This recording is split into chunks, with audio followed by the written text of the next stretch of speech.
நீலாதுங்கஸ்தனகதிரி சுத்திய போக்திய கிருஷ்ணம் பாராத்தியம் ஸ்வம் சதசிரசக்தி மத்தியாபயந்திம் சோஷிஷ்டாயாம் ஸ்ரஜிநிகழிதம் யாபலாக்கிருஷ்ட புங்கே கோதாதஸ்மை நமைதம் பூய ஏவாசு பூய அன்னவயல் புதுவை ஆண்டாள் அரங்கற்கு பண்ணு திருப்பாவை பல்பதியம் இன்னிசையால் பாடிக் கொடுத்தாள் நற்பாமாலை பூமாலை சூடிக் கொடுத்தாளை சொல்லு சூடி கொடுத்த சுடற்கொடியே தொல்பாவை பாடி அருளவல்ல பல்வளையாய் நாடினீ வெங்கடவர்க்கு என்னை விதியென்ற இம்மாற்றம் நாம் கடவா வண்ணமே நல்கு.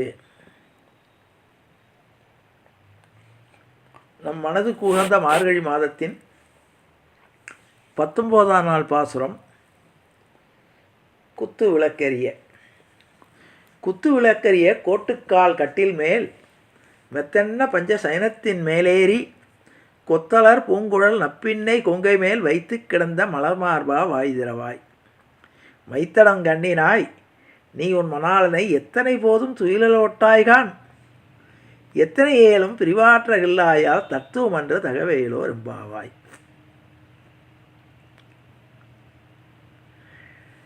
ஏற்கனவே நான் பேசியபடி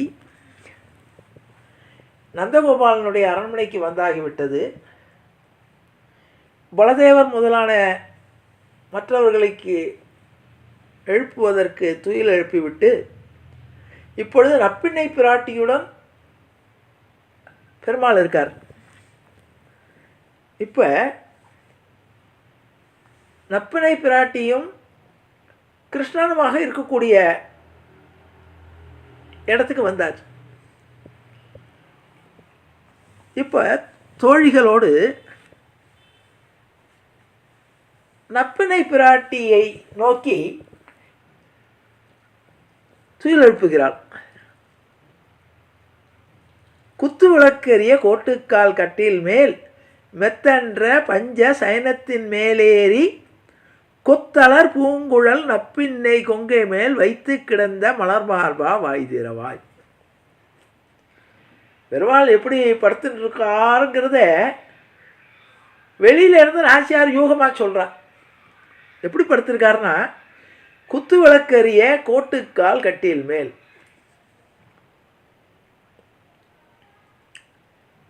ஒரு பக்கம் வீட்டில் மற்றவர்களாம் எழுந்து விளக்கு எரிகிறது. கட்டில் மேல் மெத்தென்ற பஞ்சசயனத்தின் மேலேறி, அழகான பஞ்சு மெத்தை, கொத்தலர் பூங்குழல் நப்பின்னை கொங்கை மேல், தன்னுடைய மாமன் மகளாகிய தன்னுடைய முறைப்பெண்ணாகிய அவளோடு படுத்திருக்கார் கிருஷ்ணன். அவளுடைய மார்பிலே சாய்ந்து கொண்டிருக்காராம். கற்பனை பாருங்கள், நாச்சியாருடைய கற்பனை. கொத்தலர் பூங்குழல் நப்பின்னை பிராட்டியுடைய கொங்கை மேல் வைத்து கிடந்த மலர்மார்பா வாய்திரவாய். நாங்கள் வந்திருக்கோம், நீ இப்பொழுது அந்தரங்கமாக நப்பினை பிராட்டியோடு சேர்ந்து படுத்து கொண்டிருக்கிறாய். அவள் மீது சாய்ந்து கொண்டு தூங்கி கொண்டிருக்கிறாய். அப்படிப்பட்ட நீ வாய் திறந்து எங்களுக்கு அனுகிரகம் பண்ணணும். அது மாத்திரம் இல்லை, மைத்தடங்கண்ணீராய். அந்த நப்பினை பிராட்டியை சொல்கிறார், மைத்தடங்கண்ணீராய்.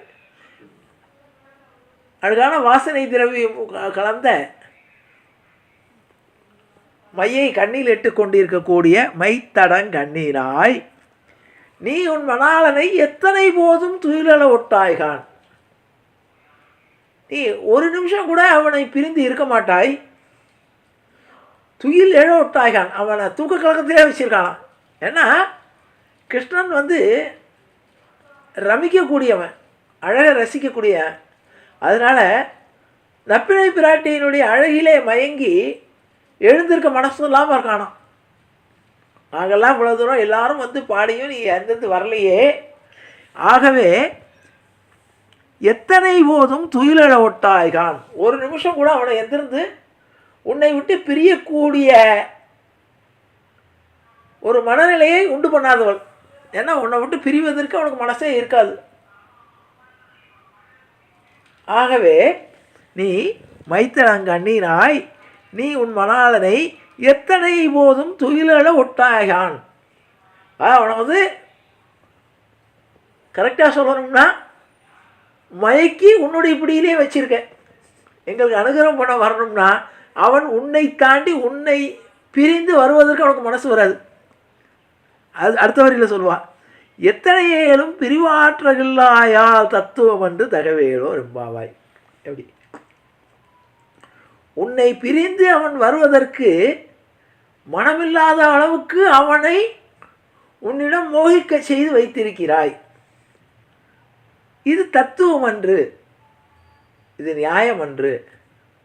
தகவேலோ ரெம்பாவாய், எங்களுக்கு இரக்கம் காட்டு அப்படின்னு இதில் பெருமாளை துயிலெழுப்புற சாக்கில் நப்பினையுடைய உயர்வை சொல்கிறார். நப்பினை எப்படிப்பட்டவள் என்றால், பெருமாள் எப்படிப்பட்டவன்னு கேட்டால், மெத்தன்ற பஞ்சசயனத்தின் மேலேறி கொத்தளர் பூங்குழல் நப்பின்னை குங்கை மேல் வைத்து கிடந்த மலமார்பா வாய் திறவாய். நீ எப்படி இருக்க? நப்பினை பிராட்டியுடைய அரவணைப்பில்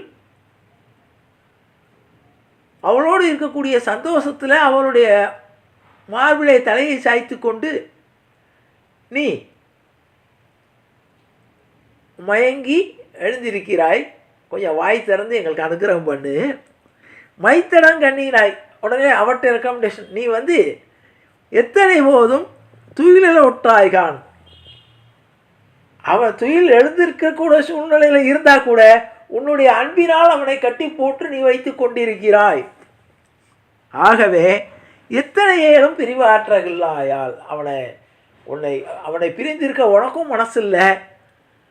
அவனும் எங்கள் மேல் இரக்கம் கட்டு எங்கள் மேல் இரக்கம் கொண்டு வரணும்னு நினச்சா கூட நீ அவனை விட மாட்ட. எத்தனை ஏழும் பிரிவாற்றகில்லாயால் தத்துவம் என்று தகவேலோ ரெம்பாவா. இப்படி நீ அவனை உன்னுடைய அன்பினால், ஏன்னா பகவானுக்கு என்ன ஒரு சொரூப லட்சணம்னா, அன்புக்கு ஆட்படுறவன்.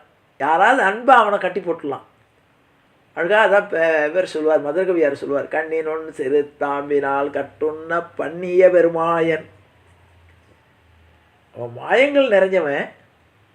மாயன் மாத்திரமில்ல, பெருமாயன், பெரிய மாயங்கள் செய்யக்கூடியவன். ஆனால் அவன் எப்படிப்பட்டவன் தெரியுமா? அவன் பெரிய மாயன், சர்வசக்தன், சர்வஜன். அவனுக்கு இதெல்லாம் அவனுக்கு குவாலிஃபிகேஷன். சர்வசக்தன், எல்லா வகையான சக்திகளையும் உடையவன். சர்வஜன், எல்லா இடத்துலையும் பறந்து இருக்கக்கூடியவன். ஆனால் அப்படிப்பட்டவன் என்ன பண்ணுவான்னு கேட்டால், எல்லா இடத்துலையும் பரவி இருக்கக்கூடியவன். எங்கேயும் விஷ்ணுன்னு பேர். எல்லா இடத்துலையும் பறந்து இருக்கிறது தான் விஷ்ணுனா. எல்லா இடத்துலையும் வியாபித்து இருக்கிறவன், எல்லா இடத்துலையும் இருக்கக்கூடியவன், எல்லா சக்திகளும் உடையவன். ஆனால் அன்பாலோ பக்தியாலோ ஒருவர் அவனை கட்டிப்பிடித்து கொண்டால் அல்லது கட்டி போட்டால் அந்த கட்டுக்கு கட்டுப்படுபவன். அதான் அழகாக சொன்னார் மதுரகவியார். கண்ணினொன் சிறு தாம்பினால் கட்டுண்ண பண்ணிய பெருமாயன். கட்டுண்ட பெருமாயன் இல்லையா, கட்டுண்ண பண்ணிய பெருமாயன். என்னையே நீ கட்டிக்கோன்னு தன்னை கட்டிக்கொள்வதற்கு, தான் கட்டுப்படுவதற்கு தானாகவே அதற்குரிய கயிறை எடுத்து கொடுப்பான். அது என்ன கயிறுனா பக்தி. அன்பெனும் பிடியில் அகப்படும் களிரேன்னு தாய்மானவர் சொல்லுவார். இந்த உலகத்தில் யானை ஒரே ஒரு மிருகம் தான் என்ன பண்ணும்னா, தன்னை கட்டுவதற்கு கயிறை, சங்கிலியை பாகனுக்கு எடுத்து கொடுக்குமா. வேறு எந்த மிருகமும் கொடுக்காது. என்னை கட்டிக்கோன்னு சொல்லி ஏதாவது ஒரு மிருகம், குதிரையோ நாயோ, தன்னுடைய சங்கிலியை எடுத்து கொடுக்காது. அவ்வளவு பலம் பொருந்திய யானை அதை கட்டுவதற்குரிய சங்கிலியை பாகனுக்கு அதுவே எடுத்து கொடுக்குமா. என்ன இந்த இதை கட்டு. ஒரு மரத்தையே தூக்கி அசைத்து தூக்கி பேர்த்தெடுக்கக்கூடிய சக்தி உள்ள ஒரு யானையானது ஒரு சாதாரண சங்கிலியிலே கட்டி போட்டு ஒரு சாதாரண மரத்தில் கட்டி போட்டால் கட்டுப்பட்டு கிடக்குமா. ஏன் கட்டுப்பட்டு இருக்குன்னு கேட்டால், நாம் இவனுக்கு கட்டுப்பட்டவன், என் மீது நம்பிக்கை கொண்டு நான் இதை மரத்தை ஒன்றும் பண்ணிட மாட்டேன், கட்டுப்பட்டு இருப்பேன்னு நம்பி அந்த பாகன் கட்டி போட்டு போகிறானா இல்லையா ஒரு சங்கிலியில். அதனால் அந்த சங்கிலியிலே கட்டுப்பட்டதாக இருக்கும். அது அந்த மரத்தை பேர்த்துட்டு போகாது, சங்கிலியை அறுத்துட்டு போகாது, கட்டுப்பட்டு அந்த இடத்துக்குள்ளேயே இருக்கும். அதனால் பகவான் வந்து யானையோடு ஒப்பிடுவார்கள். பகவானுடைய இந்த குணலட்சணத்தை சொல்லும்போது, குண சௌந்தரியத்தை சொல்லும்போது பகவான் யானை மாதிரி சர்வத்தனாக சர்வசக்தி உள்ளவனாக இருந்தால் கூட தன்னுடைய சக்தியை அடக்கி கொண்டு பக்தியாகிய கயிறு, அதான் சங்கிலி. பக்தன் தான் பாகன். பக்திங்கிறது சங்கிலி, பக்தன் தான் பாகன். பாகன்கிறவன் பெரிய பலசாலியாக இருக்கணுங்கிற ஒல்லியாக யானையோட ஒப்பிட்டு பார்க்கும்போது ரொம்ப சாதாரணமாக ஒல்லியாக ஒரு சின்ன உருவமாக தான் இருக்கும். கட்டி போடக்கூடிய இடம் என்னன்னா சாதாரண ஒரு மரம் தான். அது மரத்து தும்பிக்கையினால் ஒரு சொல்லிட்டுனா அந்த மரமே பேரோடு பிடிங்கிடும். அந்த ஒரு சாதாரண மரத்தில் ஒரு மிக மெல்லிசான ஒரு சங்கிலிக்கு தன்னுடைய கால்களை கொடுத்து காலை நீட்டி காட்டும், இந்த காலில் கட்டிக்கணும். கட்டி அந்த காலிலே கட்டின உடனே மரத்தில் கட்டிட்டு சர்வ சுதாரணமாக அவன் பாட்டுக்கு போவான். அவன் என்ன நம்பிக்கையில் அந்த இந்த யானையானது நம்ம கட்டி போட்டோம் அது அப்படியே இருக்கும்னு, அது அதுக்கு கட்டுப்பட்டு அந்த இடத்த தாண்டாமல் அங்கேயே இருக்கும். இதே மாதிரி பகவானானவன் பக்தர்களுடைய பக்தி என்ற சங்கிலிக்கு தன்னுடைய சக்தியெல்லாம் அடக்கி கொண்டு பார்த்தா கண்ணினுன் சிறு தாம்பினால் கட்டுண்ண பண்ணிய பெருமாயன். இந்த பாசனத்தை சொல்லாமே இருக்கக்கூடாது. எல்லா வகையான தெய்வ சன்னதிகள்லேயும் ஆற்றுல பூஜை அறையிலையும் இந்த பாசனம் சேவிக்காமே இருக்க மாட்டார்கள். முக்கியமான பாசனங்களில் இது ஒன்று, கண்ணினுன் சிறுத்தாம்பு. மதுரை கவி ஆழ்வாரால் எழுதப்பட்டது. எதுக்காக சொல்கிறேன்னு கேட்டால், அப்படிப்பட்டவன் பகவான். நப்பினை பிராட்டி அன்புனால் கட்டிப்படும் போது அவன் மீறி வருவானா? அதனால தான் இங்கே நாச்சியார் அதை சொல்கிறேன். மைத்தடங்கண்ணீனாய் நீ உன் மணாளனை எத்தனை போதும் துயில ஒட்டாய்கான்.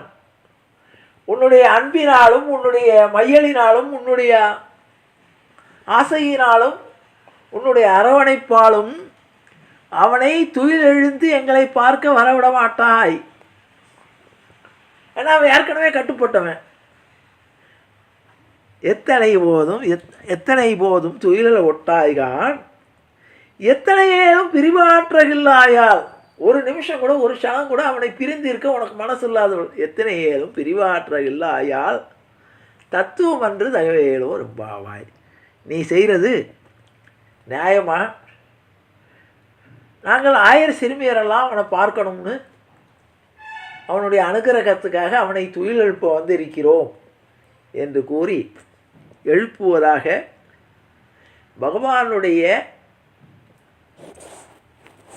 குணசௌந்தரியத்தை காட்டக்கூடிய பாட்டு இது. அதில் நப்பினை பிராட்டிக்கு துயில் எழுப்புகிற சாக்கிலையும் பகவானை துயில் எழுப்பக்கூடிய ஒரு காட்சியை இந்த பாடலிலே நாம் கேட்டு ரசிக்கலாம் என்பதை கூறி நிறைவு செய்கிறேன். ஜானகி காந்த ஸ்மரணே. ஜெய ஜெய ராமராம் சத்குரு மகராஜ் கி ஜெய. ஆஞ்சநேய மூர்த்தி கி ஜெய. ஆண்டாள் திருவடிகளே சரணம். ஆச்சாரியன் திருவடிகளே சரணம். ஜெய்யர் திருவடிகளே சரணம். வசுதேவ சுகந்தேவம் கம்சசாணூர் அமர்தனம் தேவகி பரமானந்தம் கிருஷ்ணம் வந்தே ஜெகத்குரும். ராமாய ராமபத்ராய ராமச்சந்திராய ஏதசே ரகுநாதாய நாதாய சீதாயா பதே நம. கிருஷ்ணாய வாசுதேவாய தேவகி நந்தனாய ஜெய நந்தகோபகுமாராய கோவிந்தாய நமோ நம. ஆபதாம கர்தாரம் காதாரம் சர்வதம் வதாம் லோகாபிராமம் ஸ்ரீராமம் பூயோ பூஜோ நமாமிகம். அச்சுதானந்த கோவிந்தா ராமோச்சாரணபேஷ்ய நசியந்து சகலாரோகா சத்யம் சத்யம் வதாமிகம். காயேன வாச்சா மனசேந்திரியைர்வா புத்தியாத்மனா வா பிரகிருதே சுவாவா கரோமி யத்யத் சகலம் பரஸ்மை ஸ்ரீமான் நாராயணாய இதி சமர்ப்பயாமி.